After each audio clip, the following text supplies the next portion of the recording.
Le réchauffement climatique, c'est des sujets qui font énormément parler de nos jours, entre autres sur les réseaux sociaux. Mais est-ce qu'on est vraiment conscient du problème et de qu'est-ce qui pourrait arriver éventuellement? Dans le fond, le climat, il change constamment. Mais les changements qui se font à l'heure actuelle sont d'une vitesse puis d'une ampleur vraiment inégalée. Ces modifications-là sont dues à l'augmentation de la température globale, puis c'est ce qu'on appelle le réchauffement climatique. En fait, qu'est-ce qui cause le réchauffement climatique? C'est le mélange des gaz à effet de serre produits naturellement avec la quantité massive de gaz à effet de serre produite par l'activité humaine. L'activité humaine, on va penser à l'élevage intensif, au transport, puis à la déforestation, mais il y a vraiment beaucoup de petites choses qu'on fait quotidiennement qui sont vraiment très, très polluantes. J'ai vraiment été surprise d'apprendre que les fast-foods comme les McDonald's sont vraiment néfastes pour l'environnement. Bon, je savais qu'il y avait beaucoup de surconsommation, mais les résultats et les statistiques m'ont vraiment très étonnée. En fait, pour produire un hamburger, ils vont utiliser 660 gallons d'eau.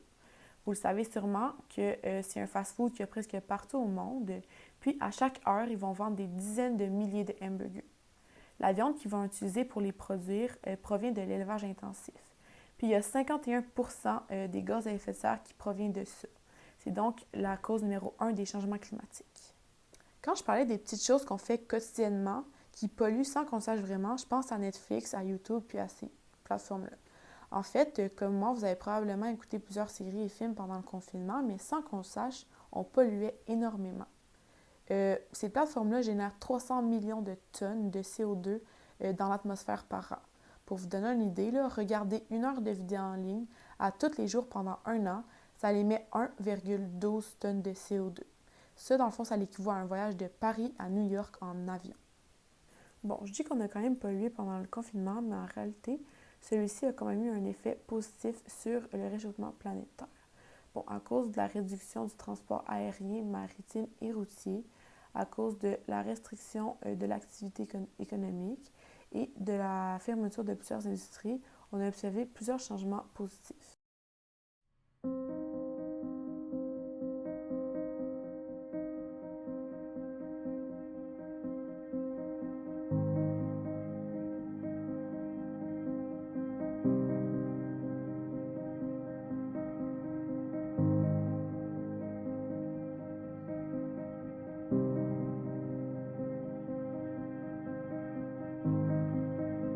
Lui, on a eu un petit impact sur l'environnement pendant la pandémie, mais c'est vraiment un impact à court terme. À long terme, on n'a pas vraiment fait de différence. Le climat d'aujourd'hui est beaucoup influencé par les émissions des années précédentes. L'impact climatique sera très limité car il faudrait voir diminuer les émissions sur une base régulière, année après année, pour observer une influence significative sur le climat. Les simulations climatiques nous montrent que si demain matin l'humanité cessait de polluer, les températures planétaires continueraient de grimper lentement pendant environ 40 ans avant d'atteindre un ajustement suivi d'une lente baisse. En fait, c'est causé par l'effet cumulatif du gaz carbonique et l'effet de rétention des océans. Ces derniers absorbent de vastes quantités de dioxyde de carbone qu'ils relâchent lentement au fil du temps. Le premier confinement a entraîné une baisse de 5% des émissions de gaz à effet de serre. Mais les mesures qui ont été prises pour la COVID-19 ont eu un impact vraiment négatif sur l'environnement. En fait, les impacts plus négatifs qui sont liés au premier confinement sont dus à l'augmentation des ventes des masques.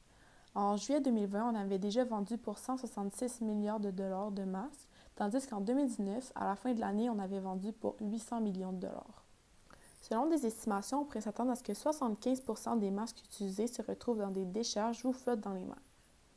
Le PNNE a averti que si la forte augmentation de déchets n'est pas gérée de manière rationnelle, des décharges incontournables pourraient en résulter. Sans une réduction drastique des émissions de GES, plusieurs choses pourraient arriver. Les conséquences potentielles comprennent des risques pour la santé publique. En fait, les masques qui seraient infectés puis qui seraient brûlés ou incinérés de manière incontrôlée pourraient libérer des toxines dans l'air, puis ils pourraient avoir la transmission de maladies aux humains.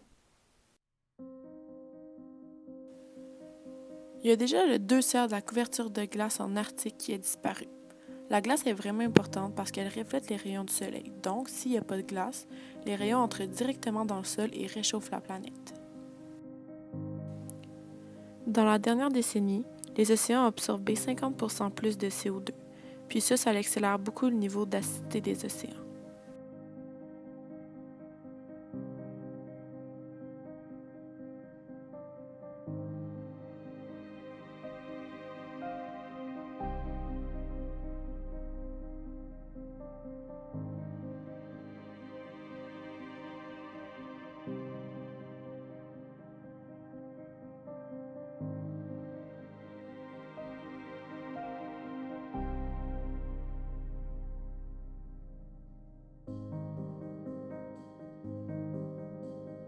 Finalement, je pense qu'on pourrait arrêter de juste penser à nous, puis qu'on devrait faire un petit peu plus attention à la beauté du monde.